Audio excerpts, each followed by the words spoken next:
ফেসবুকের সকল বন্ধুদের আমার তরফ থেকে অনেক অনেক ভালোবাসা দিয়ে এই ভিডিওটা আমি করছি। এই ভিডিওর অনেকগুলো পার্ট পরে আসবে, কারণ এই পর্বে প্রচুর আমরা জিনিস দেখব একসাথে, অনেক ট্রাভেল করব। আগেই বলে দিই, ওপরে নিশ্চয়ই দেখতে পাচ্ছ লিখে দিয়েছি যে কৈলাস মানস সরোবর যাত্রার জন্য আমি রেডি। সবাই জানো যে বা জানেন যে দীর্ঘ 6 বছর বাদে এটা আবার শুরু হলো এবছর থেকে। অলরেডি ইন্ডিয়া গভর্নমেন্ট থেকে একটা ব্যাচ চলে গেছে। তো আমি ইন্ডিয়ান গভর্নমেন্টের তরফ থেকে যাইনি, আমি চলো যাই থেকে কলকাতায়, জানো তোমরা চলো যাই বলে একটা ট্যুর ট্রাভেলস গ্রুপ আছে, তো চলো যাই থেকে আমি, আমার হাজব্যান্ড এবং আর একজন দাদা ছিলেন, আমরা তিনজনে ওখানেই এনরোল করেছিলাম। সেটা তো সেইখান থেকেই আমরা যাচ্ছি। আজকে যাত্রা শুরু হচ্ছে। এই মুহূর্তে আমি দাঁড়িয়ে আছি নেপালের কাঠমান্ডুতে। তো কাঠমান্ডুর ভিডিও যারা এর আগে দেখেছো, আমরা 2 দিন আগে কাঠমান্ডু চলে এসেছি। 3rd জুলাই চলে এসেছিলাম কাঠমান্ডুতে, আজকে 5th জুলাই। তো এইখানে চলো যাই সম্রাট ট্যুর ট্রাভেলস বলে আর একটা গ্রুপকে দিয়েছে, যারা আমাদের ওই পার্টের মানে কৈলাস যাত্রা যে আজকে থেকে শুরু হচ্ছে, তো সেই পুরো ব্যাপারটাকে ওরাই টেক কেয়ার করবে, মেডিকেল থেকে এভরিথিং, ফুড টুড সমস্ত কিছু। তো এখন 6:30 প্রায় বাজতে যায়, আমরা ব্রেকফাস্ট করে নেব। আমি ল্যান্ডমার্ক হোটেলে রয়েছি কাঠমান্ডুর, তো এখানেই আমাদের ব্যবস্থা হয়েছিল এই 2 দিনে থাকার। তো এখানে আজকে ব্রেকফাস্ট করে আমরা রওনা দেব। আজকে প্রায় আমাদের 7-8 ঘন্টার জার্নি আছে টানা। তো এখানে আমরা আজকে ফার্স্ট যাচ্ছি সায়াব্রু বেসি বলে একটা জায়গা আছে, Tibetan border, Nepal Tibetan border, এবং অবশ্যই আজকে আমাদের ইমিগ্রেশনে আর একটা চেকিং হবে, তো সেটা নিয়েও একটা চাপে আছি। তো ওখানেই আজকে আমরা থাকবো সায়াব্রু বেসিতে। এটা প্রায় খুব একটা অল্টিটিউড নয়, এরকম নেপালের থেকে একটু একটু হবে হাই, খুব একটা পাবো না। তো যাওয়ার পথে যা যা সিনিক বিউটি থাকবে যতটা পারবো আমি তুলে ধরার চেষ্টা করব ভিডিওতে। আর আপনারা থাকুন, এই পর্বে পরপর আসতে থাকবে ভিডিওগুলো, আমরা দেখব একসাথে কীরকম জার্নিটা হলো, আলটিমেটলি কি হলো, ট্রেক করতে পারলাম কি না, কারণ আমার এই প্রথম এতটা উঁচুতে আমি উঠবো আস্তে আস্তে গ্র্যাজুয়ালি। তো আজকে আমরা সায়াব্রু বেসিতেই থাকছি। তো চলুন রওনা দিই, এবং রাতে কোথায় থাকছি না থাকছি সেটাও ভিডিওতে থাকবে।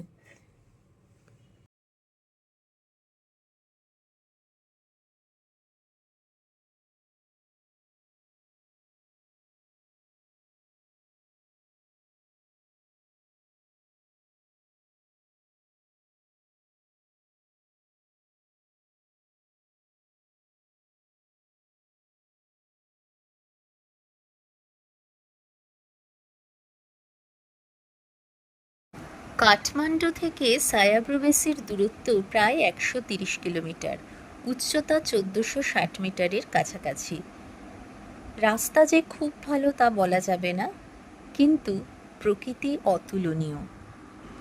এই রাস্তায় ট্রাভেল করার বাড়তি পাওনা লাংটাং ভ্যালির অতুলনীয় সৌন্দর্য। এখান থেকে লাংটাং ভ্যালির ট্রেক হয়ে থাকে। আমরা সেদিন পরিষ্কার লাংটাং পর্বতের রেঞ্জ দেখেছিলাম, ভীষণ সুন্দর লেগেছিল।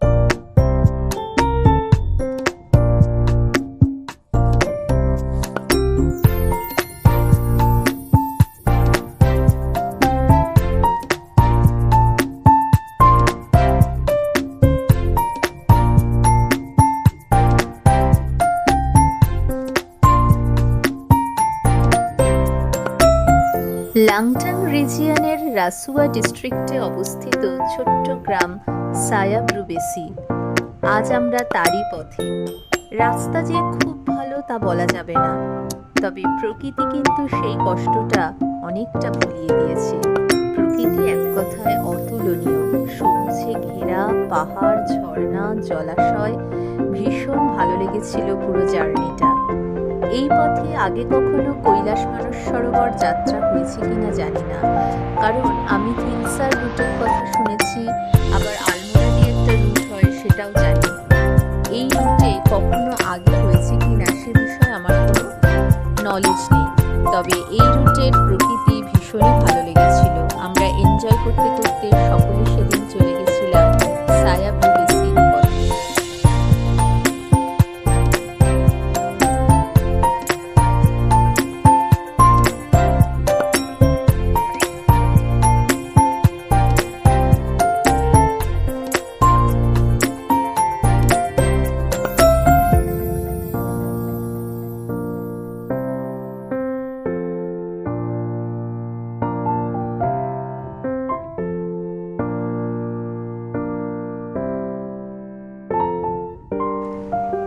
পথে একটি সুন্দর জায়গায় দেখে আমাদের লাঞ্চ হয়ে গেল। বেশ সবুজে ঘেরা একটি রেস্তোরাঁ, আমাদের জন্য যেন মনে হচ্ছে সমস্ত কিছু সাজিয়ে রেখেছে। বাগানের মধ্যে কেউ কেউ বসে লাঞ্চ করলো, কেউ কেউ ভেতরে, এরকমভাবেই আমাদের যাওয়ার পথের লাঞ্চ পর্ব শেষ হলো। অবশেষে আমরা এসে গেলাম বুদ্ধা গেস্ট হাউসে। এখানে আজ রাতে আমরা থাকবো।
বুদ্ধা গেস্ট হাউসের অনতি দূরে একটু উঁচুতে একটি বুদ্ধ মূর্তি চোখে পড়ল।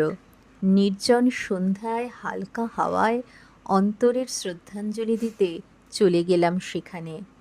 এমন সন্ধ্যা জীবনে কদাচিৎ আসে, কি বলুন, আপনাদের কি মত কমেন্ট করে অবশ্যই জানাবেন। তাই এটাকে মিস করলাম না।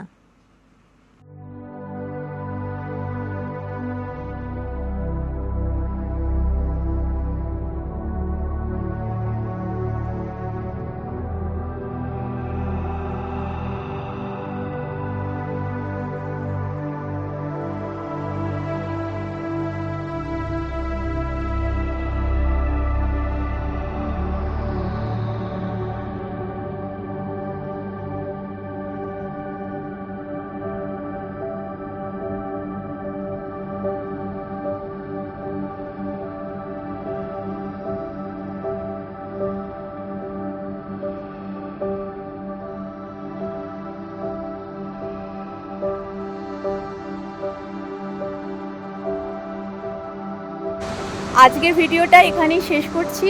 আজকে ডে 1 কৈলাস মানস সরোবর যাত্রার কেমন লাগলো অবশ্যই কমেন্ট করে জানাবেন। যতটা পেরেছি ভিডিও করার চেষ্টা করেছি। রাস্তা খুব খারাপ ছিল, আমার ফোন কেঁপে গেছে অনেকবার, তবু আমি ট্রাই করেছি। নেক্সট ভিডিও থাকবে ডে 2 এর কথা। ভালো থাকুন, সুস্থ থাকুন, টাটা।